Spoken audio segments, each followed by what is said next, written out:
buenas tardes, bienvenidos a su programación en español del Canal 17. Les saluda Pedro Corzo. Hoy vamos a hablar con una señora que conocí hace muchísimos años. Primero, conocí a su esposo, el ya desaparecido presidente venezolano Jaime Lucinchi. Un hombre que admiré y recordé siempre con muchísimo respeto, porque fue el único mandatario venezolano con el coraje suficiente para liberar al doctor Orlando Bosch, que llevaba muchos años injustamente preso en Venezuela.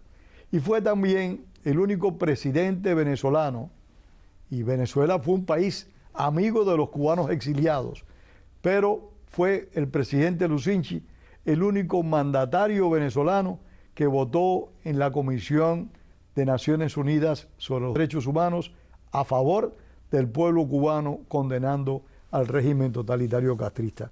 Por eso, doña Blanca Ibáñez de Lucinchi, yo recuerdo siempre con mucho cariño y con mucho respeto al presidente Lucinchi, que en paz descanse. Muchísimas gracias, don Pedro. De verdad que Jaime estaría muy feliz de encontrarse con usted nuevamente. Pero le doy las gracias por invitarme acá a su programa y aquí estamos. Seguimos avanzando y seguimos luchando por nuestras democracias, que es lo más importante. Es un compromiso, aparte de eso. Compromiso, hay una cantidad de hombres y mujeres que han dejado una huella, como el propio Jaime, muy firme al respecto, y uno se ve obligado a seguirlo porque son huellas buenas. Así es, y lo bueno, ese ejemplo hay que tomarlo, como el suyo también. Muchas gracias. Usted también ha sido un luchador por la democracia de su bella Cuba, pero también de toda América, porque el defender esa democracia es defender lo que ha venido creciendo en nuestra América Latina. Desgraciadamente hemos estado sometidos a regímenes despóticos con carácter ideológico, que son los más peligrosos. Todas las dictaduras, ya sean de izquierda o de derecha, son nefastas. Todos los extremos. Todos los extremos son malos. Pero cuando las dictaduras responden a una ideología, como acontece en Venezuela, en Nicaragua y en Cuba, y pasó también en Bolivia, ojalá ya ahora termine en estos próximos días ese régimen despótico de Bolivia, es realmente lamentable y doloroso para nosotros. Así es, para el pueblo, para los pueblos, porque las personas, aun cuando podamos salir de nuestro país, nosotros, nuestro espíritu queda allí, y nosotros no es que nos desprendemos tampoco de la madre tierra. No rompemos. Nada, no rompemos. Ese vínculo, así pasen los años, nosotros eso no. Yo le decía a un amigo el otro día, me dice, ¿cómo te sientes en el exilio? No, has perdido las costumbres. Le digo, mira, un venezolano así esté en la China, no deja nunca de comer la arepa. Así somos cuando tenemos que salir, sufrimos tanto como los que están adentro. El cordón umbilical está ahí. Exactamente. Muy fuerte, muy firme. Así es. A mí me pasa lo mismo, pero no con la arepa, sino con el ajiaco. Con el ajiaco. Con los frijoles negros. Yo le digo a mis amistades que yo soy muy vulgar para comer. A mí lo que me gusta es el arroz, el frijol y el chicharrón de puerco. Y nosotros es la arepa. Y ustedes la arepa. La arepa. Pero ustedes y el tienen pabellón. un plato. Ustedes tienen un plato que a mí en Venezuela me fascinaba. El pabellón con barandas. El pabellón, sí, que es los frijoles, el arroz blanco, el queso, plátano maduro, el quesito, y si le puede poner por ahí un huevito. Sí, algo se le puede poner. Ahí, eso está. Y la arepa, que no puede faltar. Y no puede faltar. Como la bandeja paisa. Como la bandeja paisa. De Sí, Medellín, que es exquisita también. Son comidas muy características. Sí, casi siempre. Fíjate que me he encontrado en Costa Rica un plato que se llama el casado. Y es parecido, el frijol negro, el arroz, le ponen chicharrón, y le ponen huevo también ahí, le daban el casado. En Colombia es La la bandeja. bandeja paisa y nosotros el pabellón. El pabellón con baranda yo lo recuerdo mucho. Sí. Aquí no lo hacen, dicho sea de paso. ¿No? No lo he visto y hay varios restaurantes venezolanos que cocinan muy bien, pero no he visto el pabellón con baranda en ninguno de ellos. Ah, debe ser que a lo mejor... Yo creo que las nuevas generaciones Sí. no están tan identificadas con ese plato. Blanca, ¿cómo le va en Costa Rica? Pues mira, bien.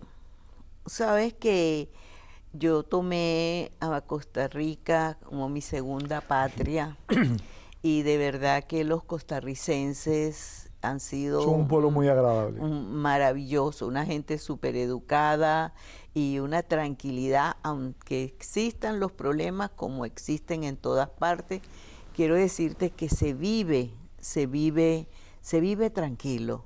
El clima te lo da, porque llueve 9 meses del año. Es un clima bonachón. Pero un clima bonachón, pero es agradable, todo es cerca. A mí me encanta. Mis hijos me dicen que me regrese aquí a Estados Unidos, acá a Florida.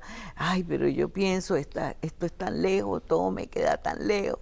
Pero a lo mejor sí voy a tener que volver a aterrizar por acá, pero por ahora pues estoy bien en Costa Rica. He encontrado allí unos amigos extraordinarios, casi como familia, y Jaime vivió conmigo también en Costa Rica los primeros años, porque Si ustedes antes de venir para Estados Unidos vivieron en Costa Rica. Sí, yo tuve que pedir un asilo en Costa Rica por la persecución que se formó en Venezuela en la época que era contra Jaime, pero claro, me tocó en la cola. Buscan la parte más frágil. Bueno, el talón de Aquiles, le digo yo que me utilizaron más que todo para dañarlo a él. Había allí un propósito que, bueno, eso lo vamos a ir Algún día se descubriendo. compensará. Algún día se compensará, así es.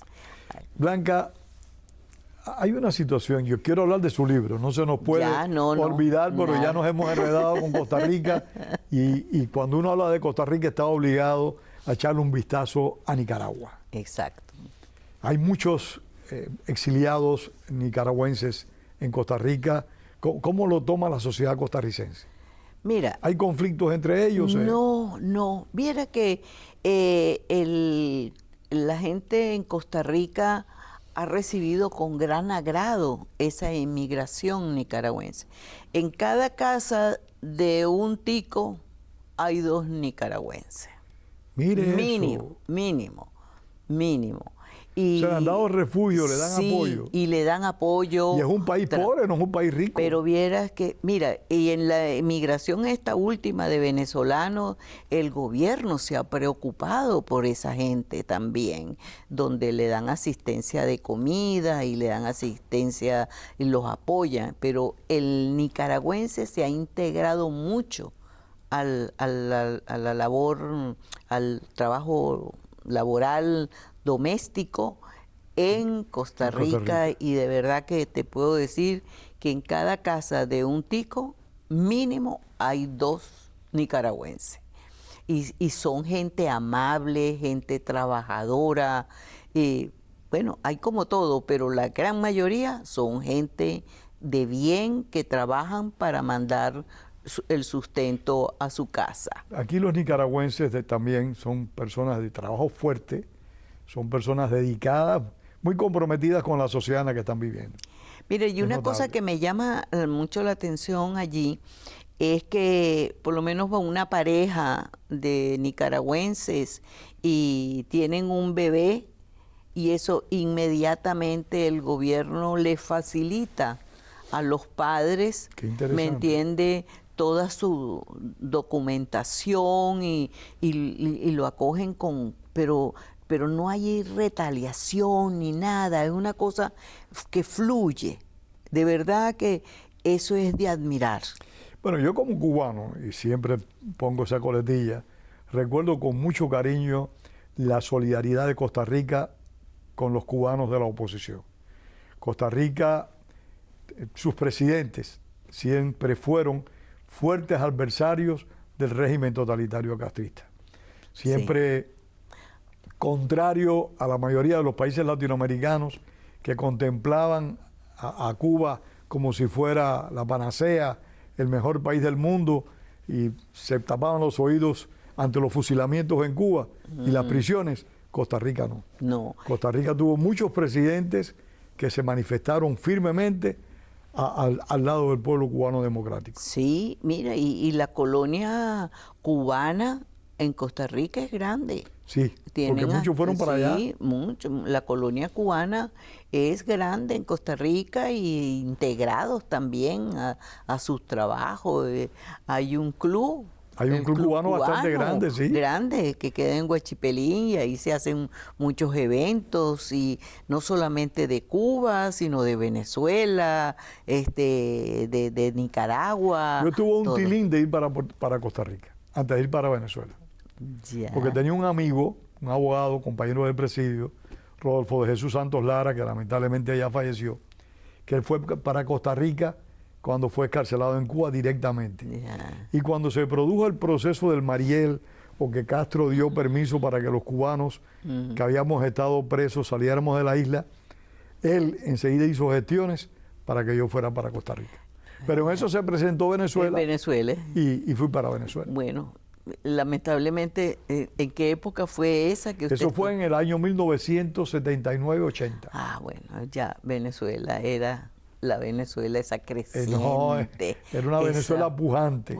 Totalmente, totalmente. Y en Venezuela también se vivía en esa época un ambiente de derechos, de libertades, que era envidiable. Sí, lamentablemente pues fuimos decayendo hasta llegar a donde estamos. Sí, pero sí, mira, la inmigración de todos estos países de Centroamérica, y bueno, y ya que Costa Rica tiene también una historia de acoger, ¿verdad?, a ese perseguido político y de darle pues la asistencia, pues eso es una realidad. Eso es cuando uno vive allí se da cuenta. ¿Ve? Que sí consigue esa persona esa hospitalidad que tanto necesita cuando estamos en esas situaciones. Y hay paz social, me decía usted, hay tranquilidad, no hay convulsiones sociales, no hay... Mira, poca hay, y en estos momentos, pues, con las redes y todo eso, ha surgido, ¿sabes?, que la gente ahora está más enterada de cómo debe... O más desenterada. Porque las redes no siempre son... No dicen todo lo que tienen que decir. No dicen siempre la verdad. Dicen cosas que no corresponden con la verdad, y ayudan a que los climas sociales sean en muchas ocasiones confrontativos. Exactamente, exactamente. Sí, pero hay el Día del Trabajador o algo de transporte, pero no ves aquella agresividad que puedes ver en otros países. No existe. Puede haber la manifestación, pero las calles no te la trancan. Te van, si hay dos canales, agarran uno. Es civilizado. Y la gente sí está civilizada. Son gente... El costarricense tiene otra forma de ser, tiene otra forma de protestar. Entonces, todo eso llama la atención, porque yo puedo salir a la calle, cualquier puede salir y está la manifestación, a lo mejor uno se une o no, pero está, ¿me entiende? Que la gente puede, hay libertad. Se vive un clima de libertad y derechos. De libertad y derechos, que es lo más importante. Eso es fundamental. Sí, es muy importante. Y yo que me usted siento tenga muy tranquilidad, feliz. que sepa que ningún policía va a poder abusar de usted porque usted es respetado como ciudadano. Exactamente. Yo me siento muy feliz. De verdad que, y yo creo que soy una embajadora para que visiten Costa Rica. Bueno, yo visité Costa Rica hace como 4 años, un viaje relámpago que nos invitaron a un grupo de cubanos a través del Directorio Democrático Cubano o a la Asamblea de la Resistencia. Ahora estoy un poco confundido. Nos invitaron para hablar en la Cámara de Representantes de Costa Rica. En la Asamblea. En la Asamblea. En la Asamblea. Y estuvimos allí y realmente nos recibieron muy bien. Un diputado, Dolanescu, de apellido. Ajá. Un diputado, fue una especie de Cicerón para todos nosotros, nos apoyó mucho. Qué bien. Nos apoyó mucho, nos respaldó mucho y tuvimos la oportunidad de denunciar la situación cubana Claro. sin ningún tipo de restricciones. Sí, se puede hablar abiertamente, cosa que hay países que tú vas y tienes que manejar las Que cosas. en Venezuela no era tan fácil. No lo podían expresar. No. En Venezuela los cubanos éramos muy bien recibidos y teníamos oportunidades como cualquier ciudadano venezolano. Sin embargo, los medios de información Los medios. no nos recibían con esa amplitud que yo creo que se le debe dar a personas que están reclamando sus derechos. Bueno, Solo un periódico nos apoyó siempre a los cubanos, que fue el periódico El Mundo. El Mundo, El que vespertino, era el del periódico de la señor tarde. Caprile, Del- que era del del señor señor Capriles. Caprile. Sí. Sí, bueno, en esos momentos estaba aquello Convulso.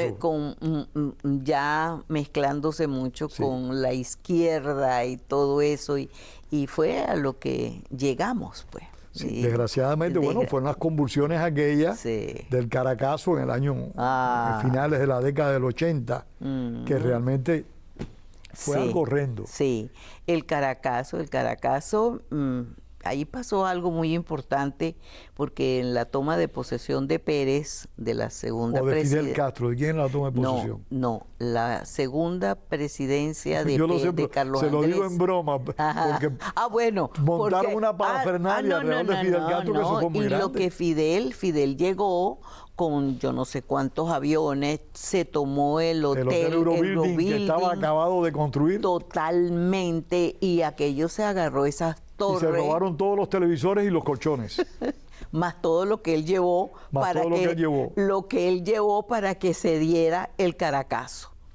Porque allí No, en eso en e- tuvo alguna ligazón. En esa aparición de Fidel en la toma de posesión de Carlos Andrés, Se gestó el Caracazo. eso se gestó ahí el Caracazo. Y allí se llevaron armas y se repartieron, y para mí que lo que pasó el 27 y 28 de febrero, a días de haber tomado Carlos Andrés Pérez la presidencia, eso vino planificado. Ahí lo detalla mucho. No fue casualidad. No, eso no fue casualidad. Hay un libro de el general Peñalosa, Excelente excelente, investigador. y te narra todo. Lo hemos tenido aquí en el programa varias el veces. el general explica allí exactamente cómo pasó.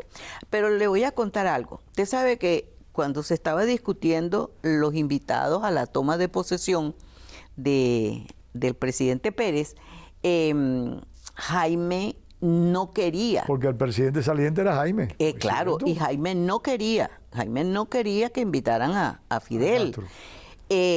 Pero Pérez quería invitar a Fidel.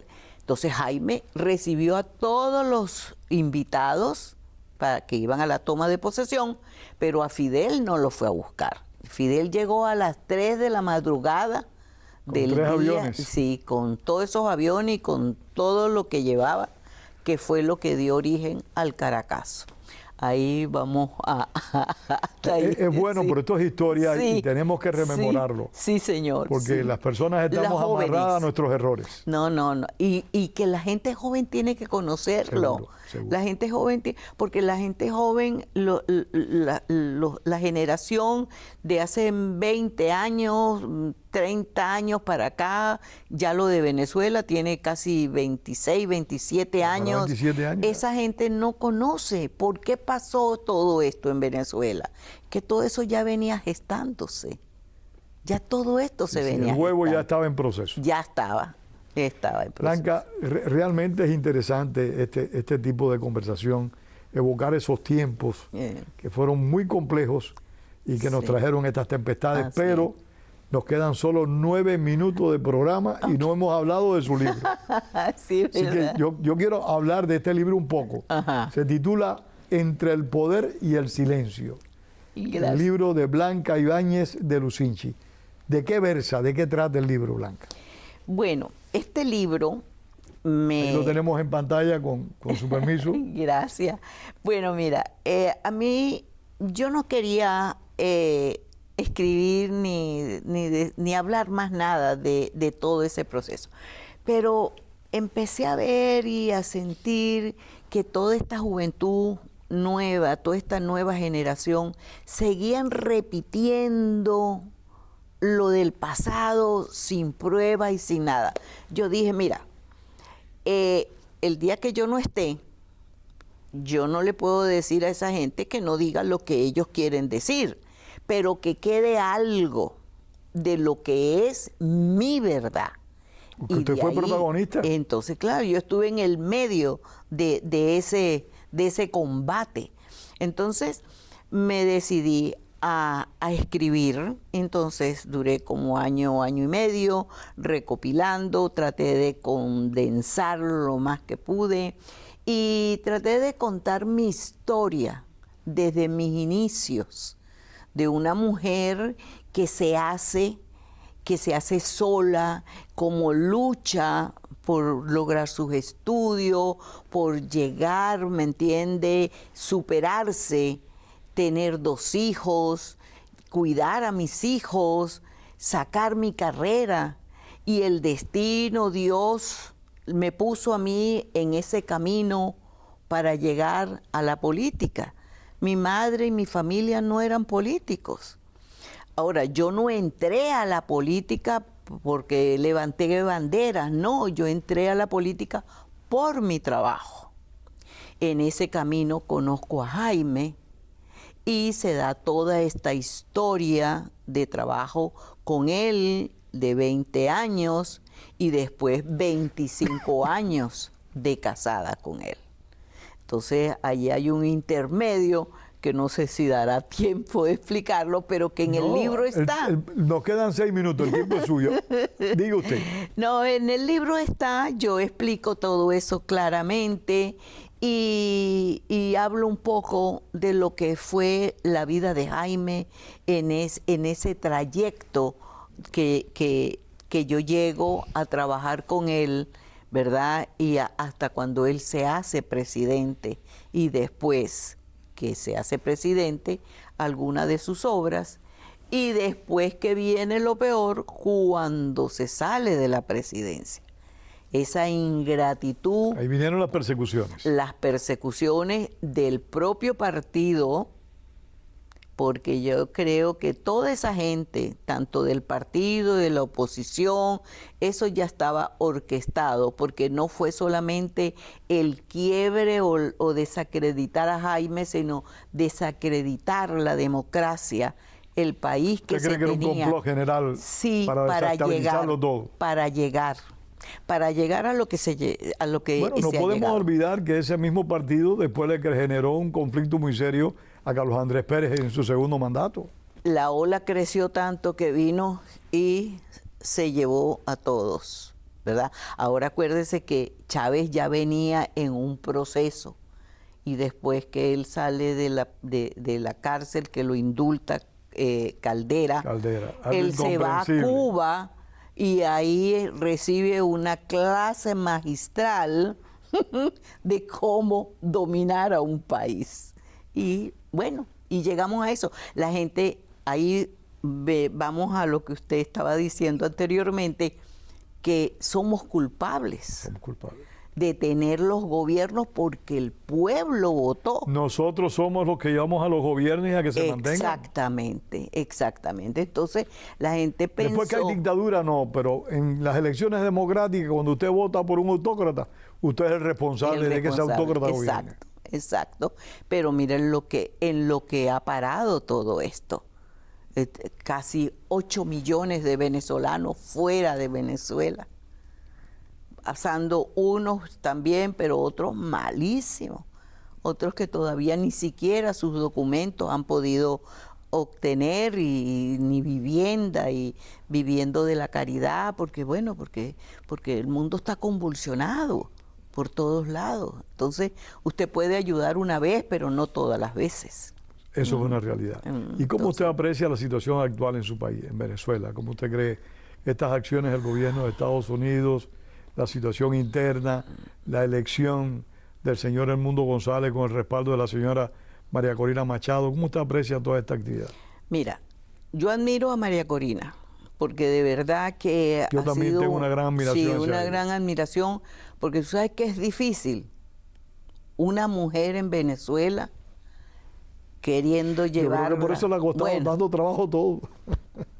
Me lo dice, llevar eso, porque hay mucho machismo allí.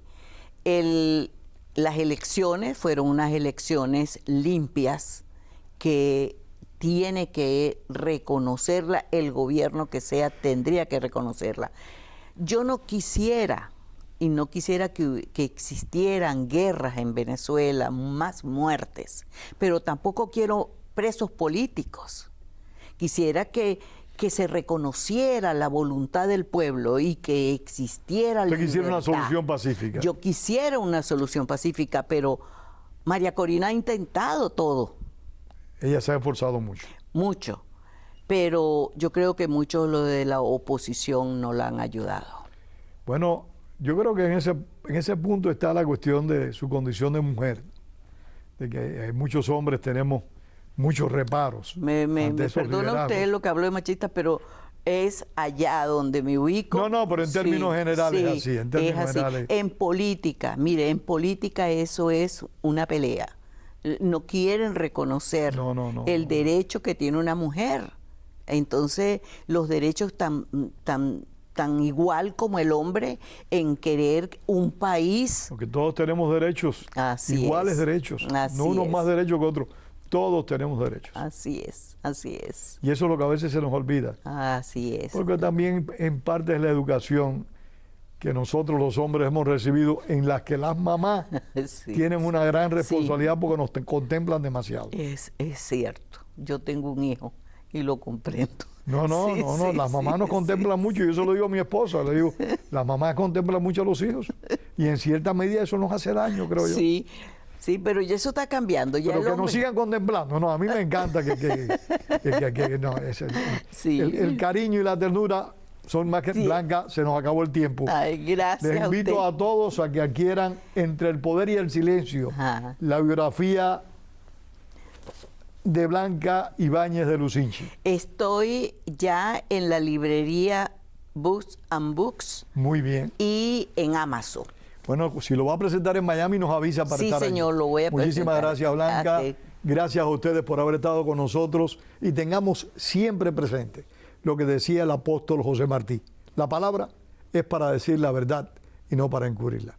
Hasta el próximo domingo y gracias de nuevo a usted, a la viuda del presidente Jaime Lucinchi, muy amable, Blanca Ibáñez de Lucinchi. Muchas gracias. Gracias. Gracias a usted.